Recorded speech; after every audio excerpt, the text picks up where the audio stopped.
കരിപ്പൂർ എയർപോർട്ടിൽ നിന്നുള്ള ഹാജിമാർക്ക് കടുത്ത സാമ്പത്തിക ചൂഷണം നേരിടേണ്ടി വരുന്നതായി EPCCJ ഹജ്ജ് കോർ കമ്മിറ്റി ഭാരവാഹികൾ മലപ്പുറത്ത് നടത്തിയ വാർത്താ സമ്മേളനത്തിലാണ് ഇക്കാര്യം ആരോപിച്ചത്.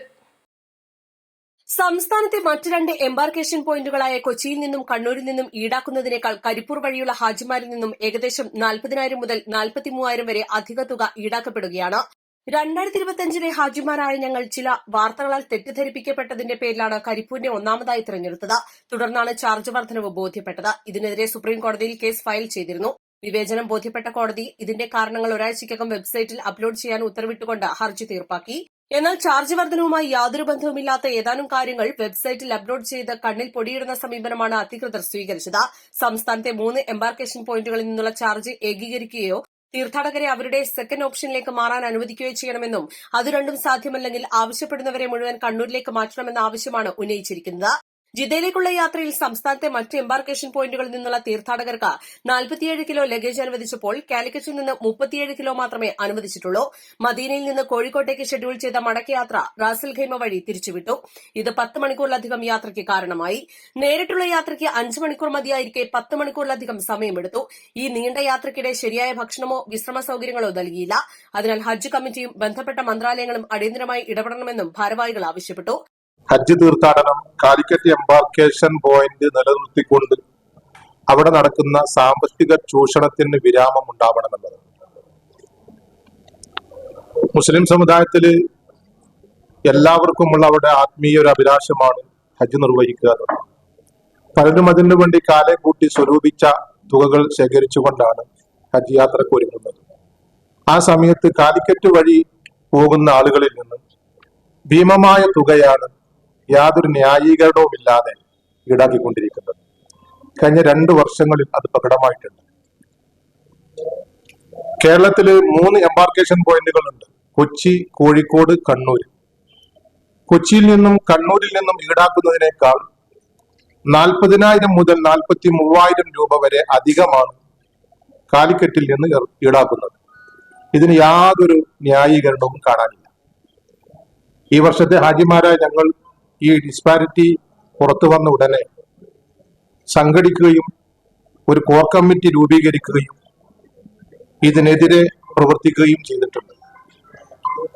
പല അധികാര കേന്ദ്രങ്ങളിലും ഞങ്ങൾ കയറി ഇറങ്ങി, നിവേദനങ്ങൾ സമർപ്പിച്ചു. പരിഹാരമില്ലാതെ വന്നപ്പോൾ സുപ്രീം കോടതിയെ സമീപിച്ചു.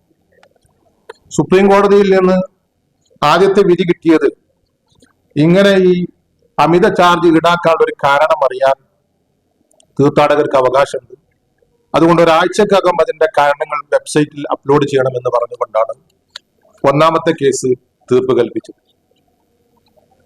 അതിന്റെ ശേഷം ഒരു 516 ആളുകളെ കോഴിക്കോട് നിന്നും കണ്ണൂരിലേക്ക് മാറ്റിയിട്ടുണ്ടായിരുന്നു.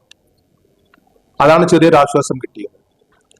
പക്ഷേ ഡിസ്പാരിറ്റികളുടെ കാരണം വെബ്സൈറ്റിൽ അപ്ലോഡ് ചെയ്തതിൽ യാതൊരു വ്യക്തതയും ഉണ്ടായിരുന്നില്ല.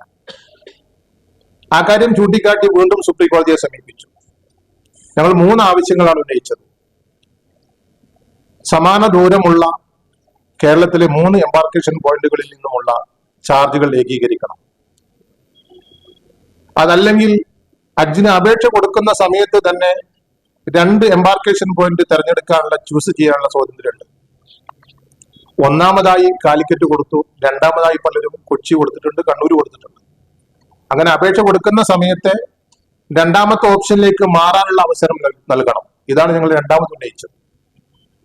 ഇത് രണ്ടും നടക്കില്ലെങ്കിൽ കാലിക്കറ്റിലുള്ള ആവശ്യപ്പെടുന്ന മുഴുവൻ തീർത്ഥാടകരെയും കണ്ണൂരിലേക്ക് മാറ്റണം. അങ്ങനെ പറയാൻ കാരണം കണ്ണൂരിൽ നിന്നും കോഴിക്കോട്ട് നിന്നും ഹാജിമാരെ കൊണ്ടുപോകുന്നത് എയർ ഇന്ത്യ എക്സ്പ്രസ് ആയിരുന്നു. 2ഇടത്തും ലേലം വിളിച്ചെടുത്തത് അവരാണ്. അപ്പോൾ അതിൽ യാതൊരു ബുദ്ധിമുട്ടുണ്ടാവാൻ ഇടയില്ല. ഈ ആവശ്യം അംഗീകരിക്കാൻ യാതൊരു തടസ്സവും ഉണ്ടായിരുന്നില്ല. ഇത് കോടതിയുടെ മുമ്പാകെ ബോധിപ്പിച്ചു. കോടതി പറഞ്ഞത് ഈ ആവശ്യം നിങ്ങൾ ബന്ധപ്പെട്ട അതോറിറ്റിക്ക് മുമ്പാകെ സമർപ്പിക്കണമെന്ന്. വീണ്ടും ഞങ്ങൾ ഒരു റെപ്രസെന്റേഷൻ കൊടുത്തു. പക്ഷേ അത് പരിഗണിക്കപ്പെട്ടില്ല. പരിഗണിക്കപ്പെട്ടില്ലെന്ന് മാത്രമല്ല, ഉടനടി 3ാം ഗഡു ഈടാക്കിക്കൊണ്ട് നടപടികൾ അവസാനിപ്പിക്കുകയാണ് ചെയ്തത്. അപ്പോൾ പിന്നെ ഒരു കോടതിയെ സമീപിക്കാനുള്ള ചാൻസ് ഞങ്ങൾക്ക് നഷ്ടപ്പെട്ടു. വരുന്ന തീർത്ഥാടകർക്ക് ഇങ്ങനെ ഒരു ദുരിതത ഉണ്ടാകാൻ പാടില്ല. അപ്പൊ ഹജ്ജിന് അപേക്ഷ കൊടുക്കുന്ന ആളുകൾ ആ കാര്യം ശ്രദ്ധിക്കണം. അധികൃതർ കണ്ണു തുറന്നിട്ട് ഈ ചൂഷണം അവസാനിപ്പിക്കണം. വാർത്താസമ്മേളനത്തിൽ അബ്ദുസലാം ദാരിമി കരുവാരുകൊണ്ട്, കളാക്കൽ മുഹമ്മദ്, അബ്ദുൾ മജീദ്, കെ അയ്യൂബ്, അബ്ദുൾ ജലീൽ തുടങ്ങിയവർ സംബന്ധിച്ചു. East live, Malappuram.